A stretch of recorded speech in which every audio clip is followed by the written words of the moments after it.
My dear friends, my name is Mark Demesmaeker. I'm a Belgian senator, member of the federal parliament, and I wanted to come out here today to say a few words and to support you.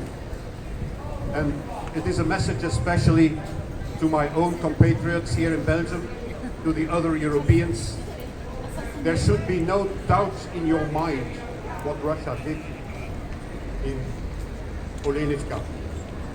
They tortured prisoners of war during weeks. They tried to cover it up by murdering them.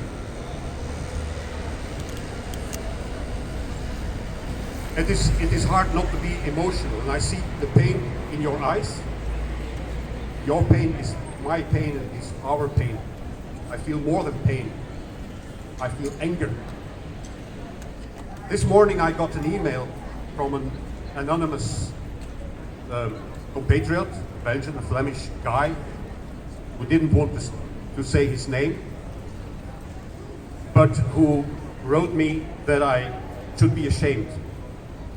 You know, I went to Hadja and Irpin beginning of April to see with my own eyes, just a few days after the liberation, what the Russians did there. I gave some interviews. These interviews are on YouTube and on websites and so on. And it is one of these interviews that he was reacting on.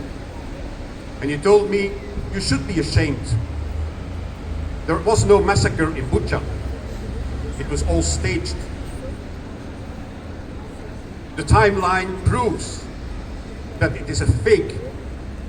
You should be ashamed and you should stop supporting your Nazi Ukrainian friends. I don't have the habit to respond to anonymous emails, but I did reply. And this is what I replied. Because we know that Russia is lying time and time again. And I've been following the situation in Ukraine long enough to know it. I've been on the Russian blacklist since 2015 because they couldn't cope with the truth that we were telling that time. When I answered, it's fake, yeah, sure. Sure, the little green men in Crimea, they were not Russian soldiers. Flight MH17 was not shot down by a Russian book system. Sure, there was no involvement of Russian military or equipment in Donbass since 2014.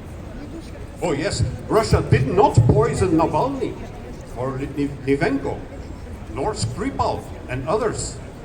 Russia did not murder Boris Nemtsov. The reason why Russia keeps spreading its lies is because people like you keep on believing and spreading it. It knows it. And time by time, however, their lies are debunked by hard proof. Like Solzhenitsyn said, famous words, we know they're lying, they know they're lying, they know that we know they're lying, and we also know that they know that we know they are lying. But still, they lie. Alexander Solzhenitsyn, a long time ago, but still very true up to this day. And again, they are lying about what they did to Ukrainian prisoners of war. But as you said, as usual, they are very quick to admit what they did. And I have to read this Twitter of the Russian embassy in the UK in London. I will read it as it is there. Azov militants deserve execution, but death not by firing squad, but by hanging, because they are not real soldiers. They deserve a humiliating death. Words of Russian diplomats in London. So, I have a message for our new Minister of Foreign Affairs. You know, we have a new minister since a couple of weeks. She was a journalist before. I was a journalist myself years ago. She also was a journalist. And last year, she was not a minister then, she was a journalist in summer. She went to Crimea during the Fleet Days. And she went there on invitation of the foundation of the daughter of President Putin. She came home for the FDBF, that is the French-speaking public broadcast here, and she made a report, like propaganda report for Russia. That is what it is. Up till now, she refuses to apologize or to admit that she was wrong. She went there illegally by plane from Moscow to Crimea, which is not allowed by Ukrainian law, but also not according to the directives of our own Ministry of Foreign Affairs. She's now Belgian Minister of Foreign Affairs. I have a message to her. You can make up. You can make up by apologizing, and you can make up by doing a couple of things. First of all, these diplomats, so-called diplomats, Russian diplomats, what are they still doing here in London or in other capitals in Europe? Make sure that you expel them. You should not have diplomatic relations with diplomats who call for openly for war crimes, for executing, for torturing prisoners of war. Make sure that you expel them. Secondly,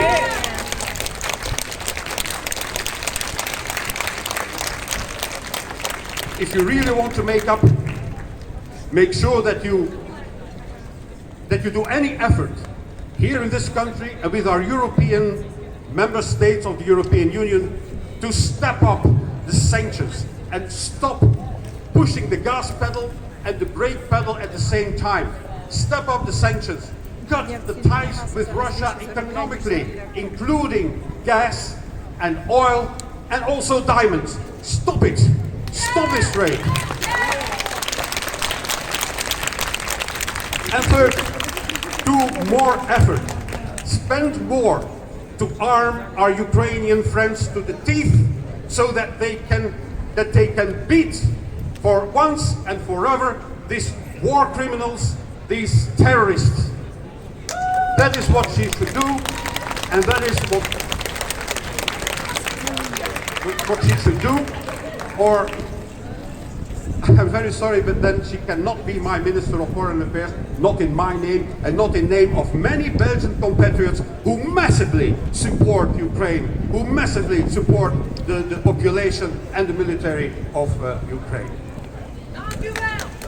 Thank you.